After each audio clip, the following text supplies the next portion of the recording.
Valuing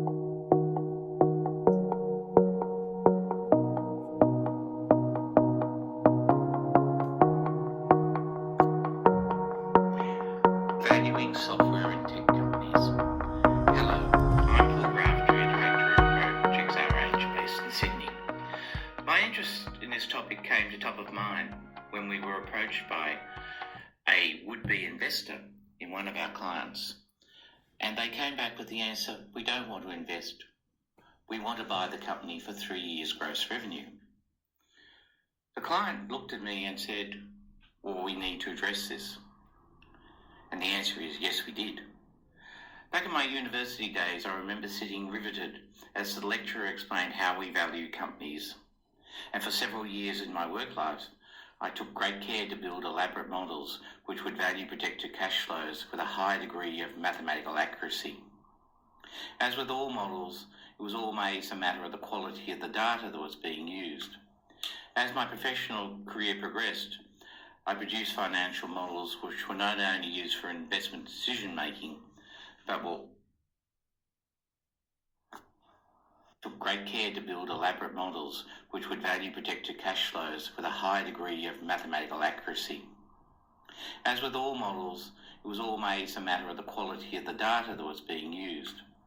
As my professional career progressed, I produced financial models which were not only used for investment decision making, but were audited and used for financial reporting.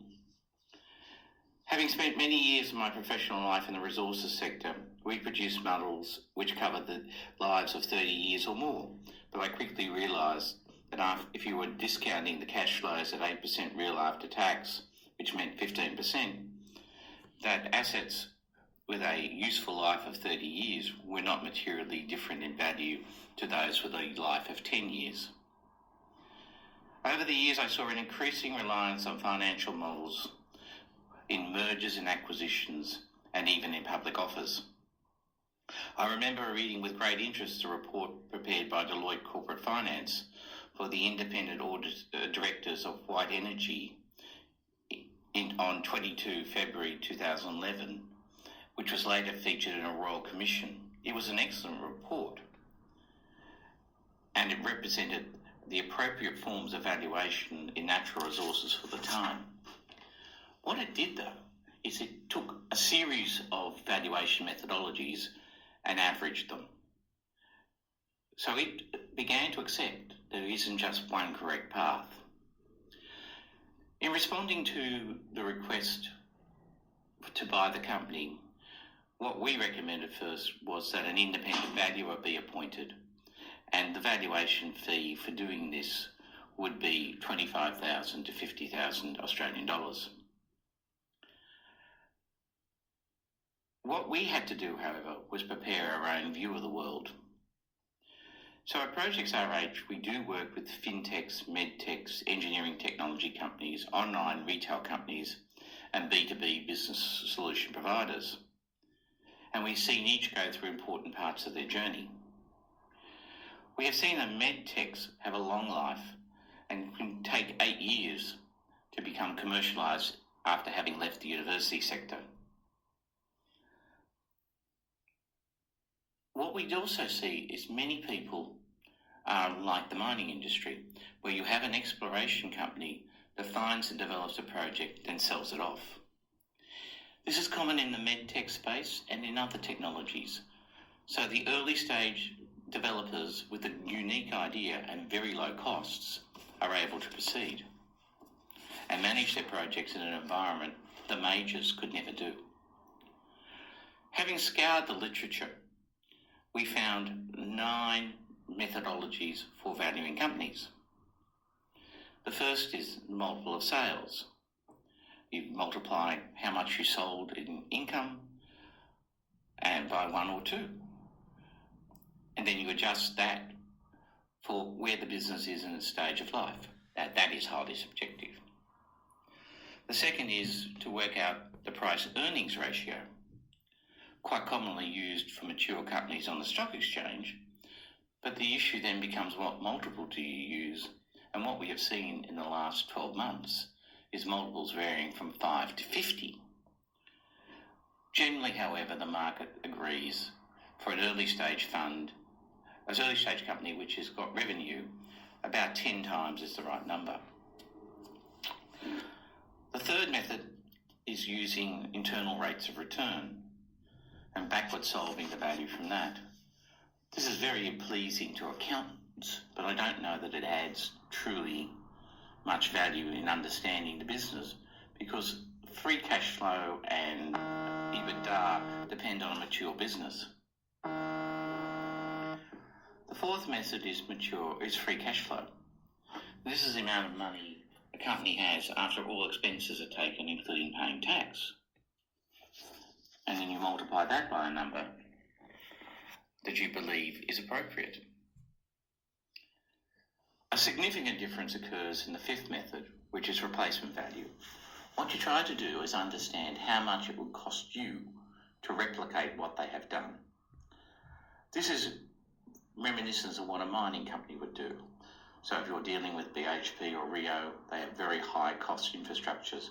So when they buy a project, they are prepared to pay a high value compared to that of the developer who has low costs.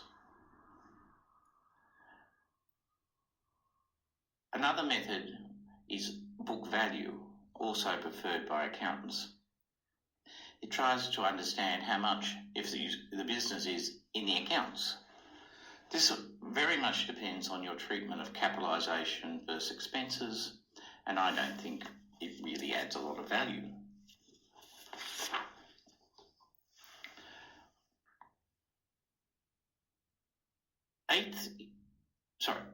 Seventh is the similar company transaction model.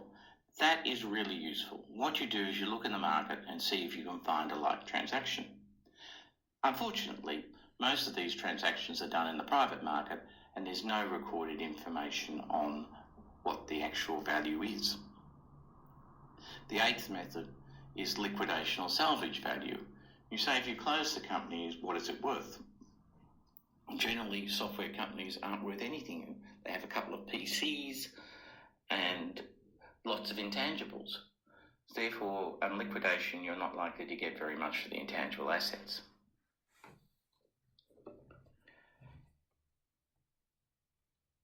The ninth method is interesting in that it looks to the company itself to provide the model. So what it does, it's called the internal rate pricing. What happens under an internal rate pricing is you look at what the company has sold shares to investors and what it's done with its staff share scheme. I also believe this is difficult to apply in practice because generally companies' shares are offered to repeat investors at a low price to encourage them to reinvest, and employee share schemes have a low entry price and a high exit price to encourage the employees to perform. What is critical that no one of these 9 methods provides a perfect solution, but like what Deloitte Finance did in the valuation of the Mount Penny coal mine or potential coal mine, it gives you an indication of what the methodology will give, and between them a fair value. The problem lies in how you derive the numbers. You need to select discount rates and multiples. You need to guess what future sales will be, and frankly most of these things fall to personal views. So quite frankly, the valuation derived is subjective unless it is prepared by a truly independent person. At Projects RH, we work with a number of entrepreneurs who would like to see their company listed on the exchange, or they are happy to be bought out at a reasonable price. And each time we seek with their advisors to receive more capital from the market, they need to prepare a valuation. Again, these are highly subjective. What we have found, however, in practice is the development of companies follows a cycle. The early company is founded and is 100% owned by the founders. After 4 rounds of funding, it typically looks like the founders own 40.8% of the company. The first 2 investors have 5.1% each. An angel investor has 9%, and both the early and late stage venture capital funds have 20% each. Classically, these firms tend to have a pre-IPO value of $10 million. We have been using this valuation and working backwards to ascertain a fair value. What should be clear is this is a journey and it's a pathway.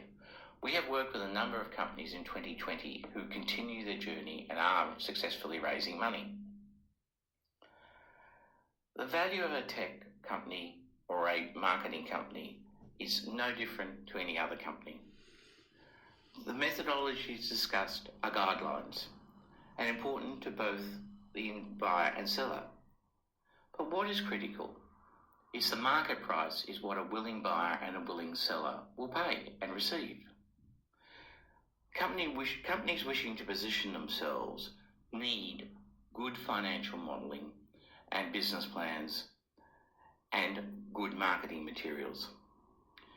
We know every entrepreneur must seize every minute to raise money, so they always need to have these materials updated and to hand. If an acquirer knocks on the door and wants to buy the company, they should accept the opportunity and see what they will pay. It is the duty of the founder to act in the best interest of the shareholders. Ladies and gentlemen, I'm Paul Raftery, a director with Projects RH based in Sydney. Thank you for your time today and goodbye for now.